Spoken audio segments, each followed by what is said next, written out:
Hello, hello, and welcome to the Marie and All podcast. So we are here today, podcast number 2. Yay! And I think what I'm going to do is just start every podcast with my favorite daily awe practice. So I'm going to go ahead and just start right now. And it's really easy. It's 4 short, simple phrases. And it just kind of like activates your whole essence, your being, and ground you into this moment while simultaneously connecting you to the genius of life. Okay, here we go. Soul activate awe. Body activate awe. Heart activate awe.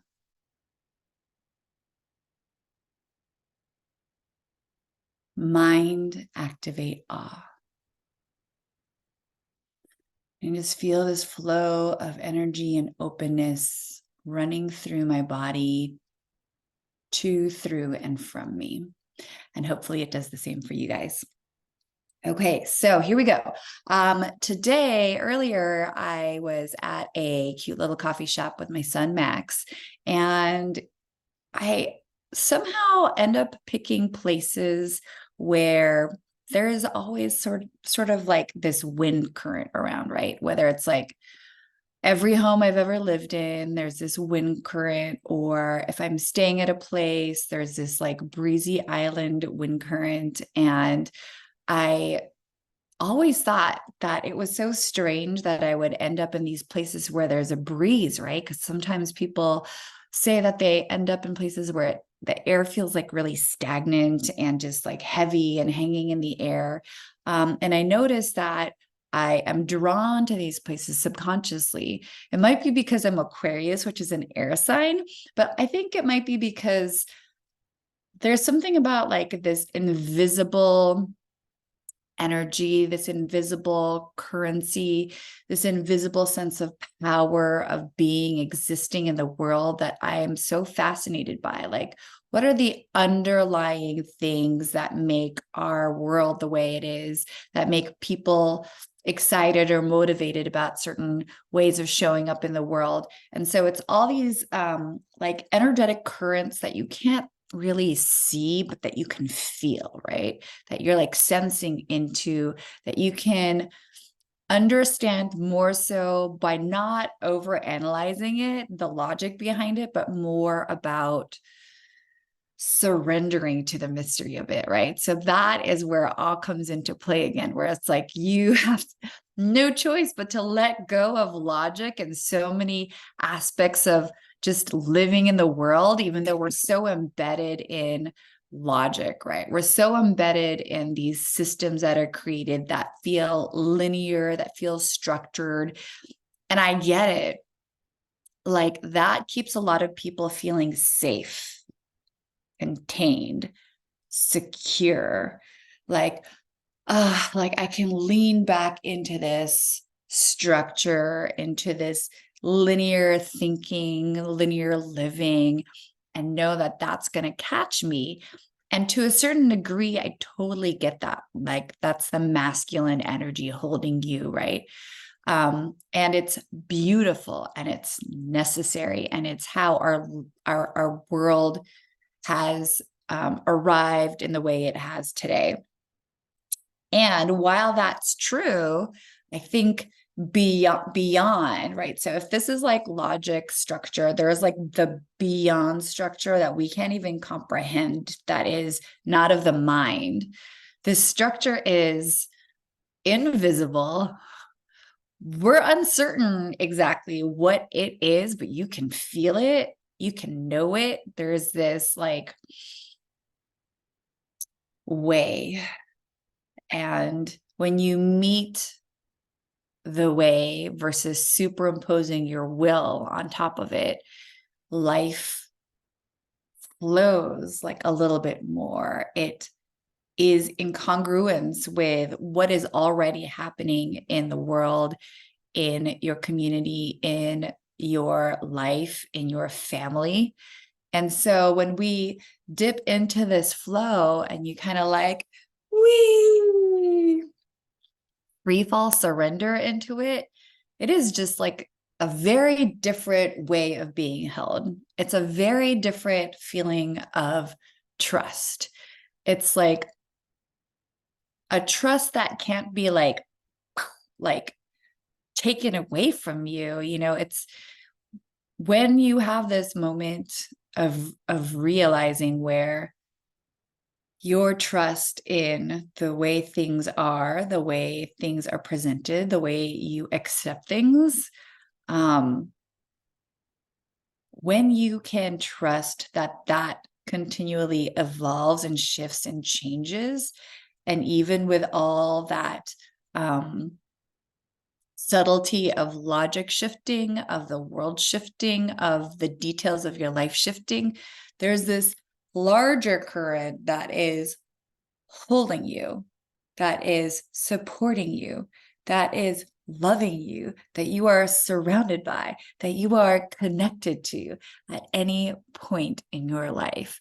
And when you remember that, right, with your soul, when you remember that with your body, oof, leaning into that, when you remember that with your heart, like this pro-social behavior of feeling and trusting into like everyone and everything in their own journey. When you are trusting that with your mind, like, oh, this doesn't fully make mind sense, but it makes sense in a different way where the whole package is supported, the whole being is supported. Your whole life is and always has been supported. It's just fascinating. And so what I've been thinking about is like, what are these underlying currents that are real to me, that are real to you in this moment, right? So, for example, like this trust in surrendering to something beyond logic.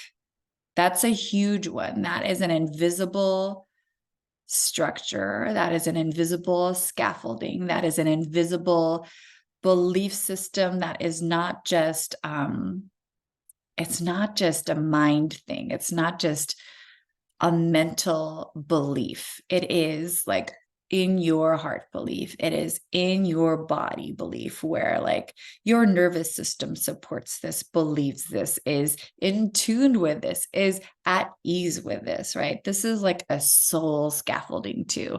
So it's all of the things. And I'm sitting with what other invisible systems are there, right? I think of, so cheesy, but I think of love, right? Love is like this dynamic invisible system that supports all of us, right? And like at the very baseline, I think of Mother Earth, like supporting us with every step we take. She meets our soul, the sole of our foot, and beyond that. And she supports us, right? And so when I feel like, holy shit, this is all too much in this moment, the invisible support from her, I feel when I lay down on the grass, just like my back to the dirt. You can put a layer in between, right? You could put a blanket, you could put a yoga mat, or if you don't have access to earth ground in that moment, you could just lay down on the ground, right? But as you just like feel the actual physical support in your body, right?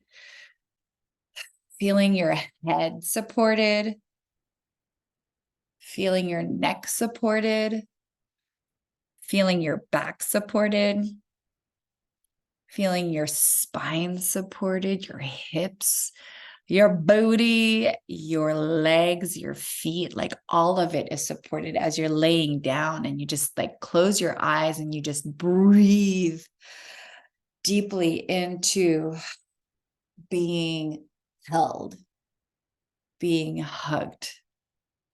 And so there's that physicality, right? When your body meets the ground and is staying there and is like being held up. And then when you're in that physicality, remembering the invisible part of Mother Nature supporting you, your essence, your energy in the world. Ooh, yeah. And then that transfers to me as a mom, right? Because then I'm divinely supported and nurtured. And when I remember that I have access to that any point of time, I can be a conduit of invisible structure and energy for my children. And not even just my children, for children in general, right?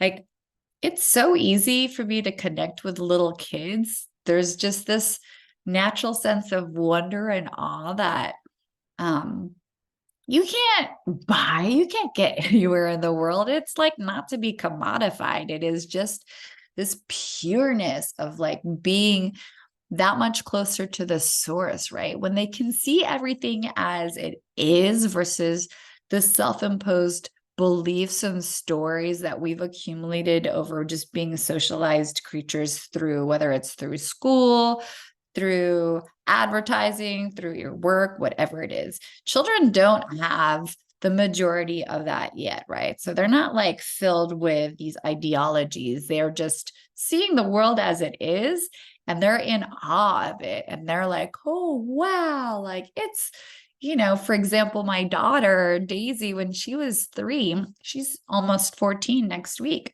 But when she was 3, she would say like the most profound things. And one of them was, oh, Mom, even the whole world is a living, breathing creature. And I was like, oh my gosh, like this little baby, styling baby Buddha is what I used to call her. She would just spew what felt and what is such wisdom from a child who is simultaneously like 3 and 103 years old. And it just like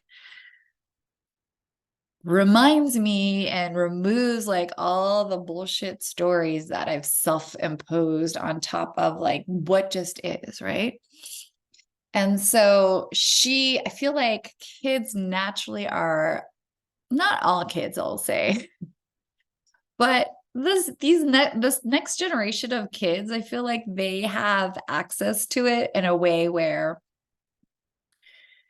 it's just so fresh and real and pure. And so I would highly, highly, highly, highly recommend, if you don't have kids, or even if you do, just hanging out with littles, right? Like 2, 3 years old, or whatever age is around, and just going in nature and just being there as a guide for them, but also allowing them to be a guide for you. And they will light up all the invisible systems in the world that we sometimes have a harder time connecting with and seeing with, just because we are so embedded in the 3D world, right? Oh man, I'll tell you, like hanging out with, I used to volunteer reading to preschoolers. It was like one of my most favorite things in the world to do, because they are so engrossed in the storytelling and the being and the like, just diving into a whole different world while simultaneously being present at the same time. And every time I completed a story, like no shame, and just like, oh, like I love this story and I love you, Miss Marie. And they would all just like come up and just hug, and I would just hug them back. And there was no shyness. There was no like social awkwardness. It was just like, I feel this in this moment. I feel lit up in this moment. I'm going to share it with you. And hugging is one of the ways that I can see and transfer that energy to someone else. And so kids just like are closer to, what the moment is feeding them, what the moment is nourishing to them, what it's like lining up the path for them, is like another way of saying that. And so let's go back to invisible systems, because I like to wander into so many different topics, even though it's like all tied into the same thing. Okay, so invisible systems. So going back to the beginning, which was wind, like the current of wind is invisible. The power of wind is that it moves and shifts things without us necessarily like seeing the overtness and aggressiveness of it. Wind can be gentle, it can be strong, it can make swirling patterns, it can go above, it can below, it can tussle your hair, it can make it so that you change outfits, you put something on or you take something off because you're cold or hot or whatever it is. Wind can be so biting that you can like feel it on your insides, even though it's an external thing. Wind can also generate so much energy in beautiful ways. And wind also is attached to the idea of change. Whenever you feel wind, there is change, no matter what, right? It dissolves the idea of stagnancy, of being steady, of being the sameness. And I think that for a lot of people, that like steadiness is their bedrock, right? Like I hear so many people talking about routines, and I think routines are great and important and have an expiration date. In the sense that, like, for me as like a neurospicy person, I'll have a routine, I'll have a ritual that will serve me and serve others well. And then when there is like this need for a new invisible system to be grounded into this reality, I will shift it easily and lovingly. Oop, that's Daisy calling. I'm gonna have to tell her. I'll call her right back. And so when we allow whatever is evolving in our lives to evolve, right? And we are just following that currency, we allow our systems to shift and change, our structures to be dynamic. We allow it to help us evolve. And when we don't have that dynamism, what happens is that these invisible structures, these forms of power, what has kept us safe, secure, feeling at ease, becomes and appears false because there's fragility built around it, right? Like, I'm going to hold on and cling to this because this is what makes me feel safe. And I'm going to hold on, even though it is dying or dead or is already like in the compost bin. It's wanting, and it has the same energy as, oh, Daisy, it has the same energy, but it wants a different form, right? So this cycle of like existing, of this dying, of this power, composting and then evolving into something else. When we accept and respect that this invisible system wants to be something else, then we allow it to give it a new life, right? We allow it to exist with us. We allow it to exist for us, and we allow it to exist for others too. So these invisible systems, these invisible powers, these invisible structures that support us are very important, and it's very healing and very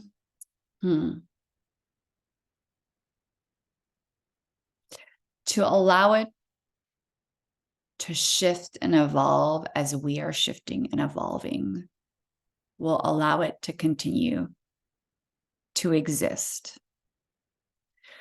Yes.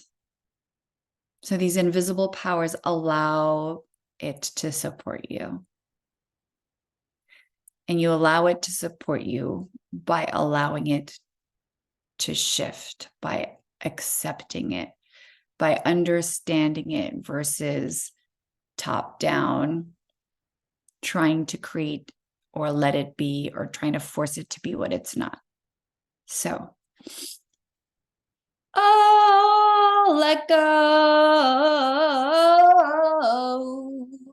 and let it show when you are in flow. Oh, I'm letting go when I'm in flow. My body is at ease, my mind is at ease, my heart it releases. Oh, oh, oh, it wants to be composted and shown something else. I am letting it go. I'm letting it go. It's coming up as something else, though, and it feels all right. Yeah, it feels all right. Ba-da-doo, ba-da-doo, ba-da-doo. A little more good juju for you.